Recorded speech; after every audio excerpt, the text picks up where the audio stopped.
আসসালামু আলাইকুম। ২৭ নম্বর সমস্যাটির সমাধান দেখব এবার। এখানে দেওয়া আছে 3 cot square 60 degree plus 1/4 cosec square 30 degree plus 5 sin square 45 degree minus 4 cos square 60 degree. ঠিক আছে? তো এই সমীকরণটাকে আমরা কীভাবে সমাধান করতে পারি? চলুন দেখেন, এখানে আমরা পরিবর্তন রাশি দেখে নিয়েছি। এরপরে 3 ইন্টু cot 60 ডিগ্রি। cot 60 ডিগ্রির মান কত? cot 60 ডিগ্রির মান হচ্ছে আমাদের 1/√3। ঠিক আছে? যেহেতু কটের উপরে স্কোয়ার আছে, এই জন্য আমরা ব্র্যাকেট দিয়ে স্কোয়ারটাকে দিলাম।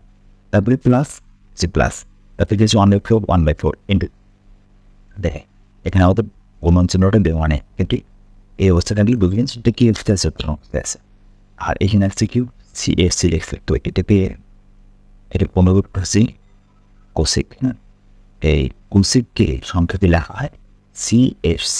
ঠিক আছে? তো CFC কাগুলো বলবেন যে কোসেক আর কোসেক কোসেক। তো CFC স্কোয়ার মানে কোসেক স্কোয়ার ও কোসেক 30 ডিগ্রি। কোসেক 30 ডিগ্রি মান কত? কোসেক 30 ডিগ্রি মান হচ্ছে 2। যেহেতু স্কোয়ার আছে তাই জন্য স্কোয়ার। তারপরে প্লাস দেন 5 sin 45 ডিগ্রি। sin 45 ডিগ্রি মান কত? 1/√2। তারপরে square minus 4 cos square 60 degree. cos 60 degree মান কত? cos 60 ডিগ্রি মান হচ্ছে হাফ। ঠিক আছে? তারপরে cosec স্কোয়ার আছে স্কোয়ার। ঠিক আছে? ওকে, এখন দেখেন 3 ইন্টু এখানে 1 এর উপরেই স্কোয়ারগুলি কত হবে? 1 √3 উপরে স্কোয়ারগুলো কত হলো?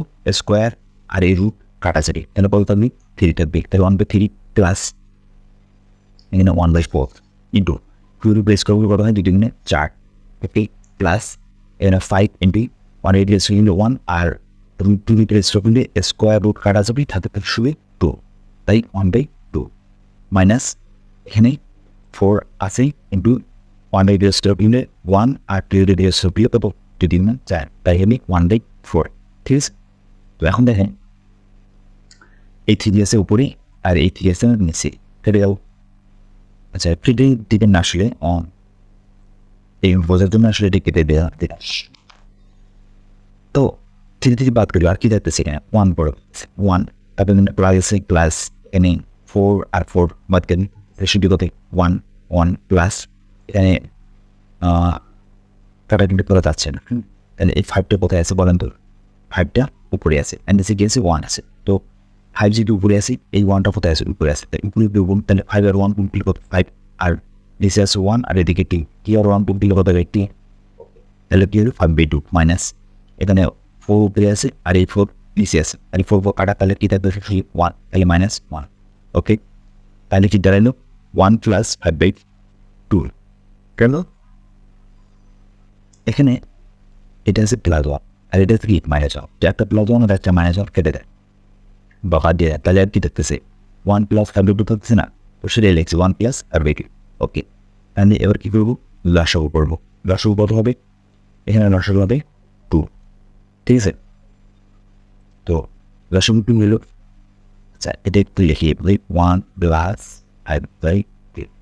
এই লসাগুটা আসলে আপনাদের অনেকের বলবে, তো একটু ডিটেলসে বলতেছি।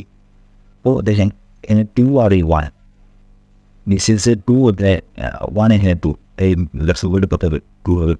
1 দ্বারা কেটে ভাগ করেন, তাহলে কত? 1 আর এই 1 গুণ করলে কত হবে? 1 প্লাস এই 2 দ্বারা এই 2 কে ভাগ করেন, ভাগ করলে কত? 1 আর এই 5 গুণ করলে কত হবে? 5। তাহলে কি হলো? 1 প্লাস 5/2। তাহলে কত হচ্ছে? 1 আর 5 যোগ হচ্ছে কত? সরি, এখানে 1 দ্বারা যদি 2 কে ভাগ করে ভাগফল হবে 2 আসে। 2 আর এই 1 গুণ করলে 2 হবে। তাহলে 2 প্লাস 5/2, এই জন্য এখানে আসছে 2 প্লাস 5 বাই হচ্ছে 2। তাহলে 5 আর 2 হচ্ছে 7, ভাগ হচ্ছে 2। তাহলে কি দাঁড়ালে? নির্ণয়মান 7/2। তো এটাই ছিল আমাদের 27 নম্বর সমস্যাটির। ঠিক আছে? আশা করি বুঝতে পেরেছে।